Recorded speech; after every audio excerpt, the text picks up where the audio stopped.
இப்போ பாதி பேரோட பிசி எல்லாருமே விண்டோஸ் 10ல தான் ரன் ஆகிட்டுருக்கு. ஸோ விண்டோஸ் 10ஓட மேஜர் ட்ராபேக் என்னென்னு பார்த்தீங்கன்னா அதோட ரேம் கன்சப்ஷன். ஸோ பேசிக்காக இப்போ நீங்கள் ஒரு 4 GB ரேம் வச்சுருக்கீங்கன்னு வச்சுக்கோங்களேன். ஸோ அதில் மேக்ஸிமம் ஒரு 70% உங்களோட விண்டோஸ் 10 ஓஎஸே எடுத்துக்குது. 70 to 60% கிவ் ஆர் டேக். அப்படி என்ன எடுத்துக்குதுன்னு பார்த்தீங்கன்னா விண்டோஸ் 10ஓட இன்பில்ட் ஆப்ஸ்.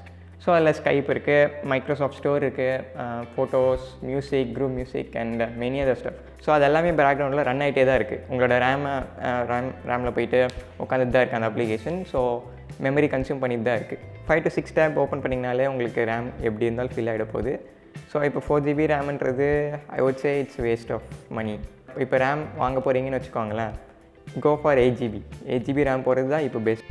ஸோ இப்போ 4 திங்ஸ் கன்சிடர் பண்ணணும் நீங்கள் ரேம் வாங்குறதுக்கு முன்னாடி. ஒன்று வந்து அந்த ரேமோட டைப். ஸோ ரேமோட டைப் பார்த்தீங்கன்னா DDR1, DDR2, DDR3 அண்ட் இப்போ ரீசெண்டாக DDR4 வந்திருக்கு. ஸோ இப்போ அந்த ரேம்லேயே DDRL, SODIMM, DIMM and many ECC ரேம்ஸ் எல்லாமே இருக்குது. உங்கள் லேப்டாப்புக்கு எது கரெக்டுன்னு பார்க்குறதுக்கு ஃபஸ்ட்டு நீங்கள் வந்து டாஸ்க் மேனேஜர் போகணும். டாஸ்க் மேனேஜரில் ப்ராசஸஸ்குள்ளே போனீங்கன்னா அங்கே ரேம்னு தனியாக ஒரு டேப் இருக்கும். அந்த டேப்குள்ளே போனீங்கன்னா உங்களோட ரேமோட கன்சப்ஷன் காமிக்கும், எவ்வளோ பேஜ் ஃபைல் யூஸ் பண்ணுதுன்னு காமிக்கும். அந்த பேஜ்லேயே உங்களுக்கு SODIMM ரேமா இல்லை ECC ரேமா எல்லாமே அதிலேயே காமிக்கும். இப்போ நீங்கள் ரேம் வாங்க போகிறீங்கன்னா உங்களோட ரேமோட கிளாக் ஸ்பீட் ரொம்பவே முக்கியம். இப்போது கிளாக் ஸ்பீட் என்னென்னு பார்த்தீங்கன்னா உங்களோட ரேமோட ஃபங்க்ஷனிங் ஸ்பீட்னே சொல்லலாம். இப்போ கிளாக் ஸ்பீட் இல்லை ஏன் முக்கியம்னு சொல்கிறேன்னு பார்த்தீங்கன்னா, இப்போ நீங்கள் ஆல்ரெடி ஒரு ரேம் வச்சுருக்கீங்கன்னு வச்சுக்கோங்களேன். ஆல்ரெடி 4 GB 1333 MHz இருக்குன்னு கன்சிடர் பண்ணிக்கிறோம். ப்ளஸ் வந்து இப்போ நீங்கள் ஒரு 4 GB அப்கிரேட் பண்ண போகிறீங்கன்னு வச்சுக்கோங்களேன், which makes it 8 GB right. So இப்போ நீங்கள் 4 GB ஆட் பண்ணணும்னா சேம் சம்டைம்ஸ் பிராண்ட் கூட இன்டர்ஃபியர் ஆகும். சேம் இப்போ நீங்கள் ட்ரான்சென்ட் மெமரி போட்டிருக்கீங்கன்னா மேக்ஸிமம் ட்ரான்சென்ட் மெமரி வாங்கிட்டு அதே கிளாக் ஸ்பீடில் வாங்குறது பெஸ்ட்டு.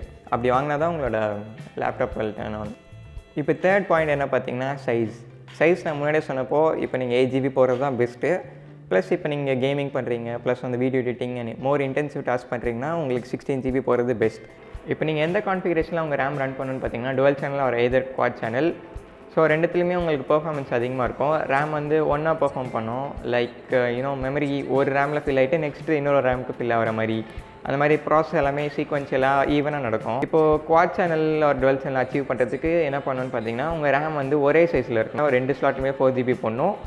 இப்போ ப்ளஸ் குவாட் சேனல் ரன் பண்ணுறீங்கன்னா உங்களோட மதர் போர்ட்லேயே போட்டிருக்கோம் ஆக்சுவலாக DIMM1, DIMM2, DIMM3, DIMM4ன்னு. So DIMM1 and DIMM2 should be equal and DIMM3 and DIMM4 should be equal. Quad சேனலில் ரன் ஆகிட்டு இருக்குன்னு அர்த்தம். இந்த வீடியோ எதுக்குன்னா இப்போ நார்மலாக இப்போ கொஞ்ச நாளாகவே விண்டோஸ் 10 நிறைய பேர் அப்டேட் பண்ணியிருக்காங்க. அப்டேட் பண்ணதில் நிறைய பேருக்கு ரேம் 70% இழுக்குது அப்படி இப்படின்னு நிறைய பேர் கம்ப்ளைண்ட் பண்ணாங்க. ஸோ எல்லாருக்குமே இந்த அவேர்னஸ் இருக்கணுன்றதுக்காக தான் இந்த வீடியோ நான் செஞ்சேன். So if you have any queries comment பண்ணுங்கள். And if you think someone should watch this video or anything, you can share it. If you don't like it, you can just dislike it.